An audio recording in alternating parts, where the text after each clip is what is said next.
लघुविष्णुसहस्रनामस्तवः अलं नाम सहस्रेण केशवोऽर्जुनमब्रवीत्। शृणु मे पार्थनामानि यैश्च तुष्यामि सर्वदा।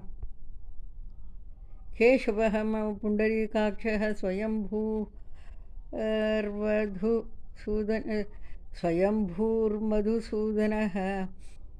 दामोदरो हृषिकेशः पद्मनाभो जनार्दनः। विश्वक्सेनो वासुदेवो हरिर्नारायणस्तथा।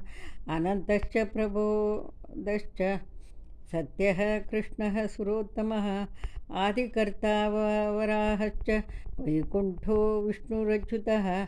श्रीधरः श्रीपतिः श्रीमान् पक्षिराजध्वजस्तथा। एतानि मम नामानि विद्यार्थी ब्राह्मणः पठेत्। क्षत्रियो विजयस्यार्थे वैश्यो धनसमृद्धये। नाग्निराजभयं तस्य न चोरात् पन्नगात् भयं।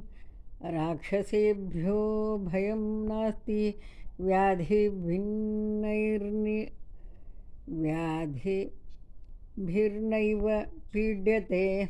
इदं नाम सहस्रं तु केशवेनुधृतं स्तवम् उद्धृत्य चार्जुने दत्तं युद्धे शत्रुविनाशनम्। इति श्रीविष्णुपुराणे लघुविष्णुसहस्रनामस्तवः। सन्मङ्गलानि भवन्तु।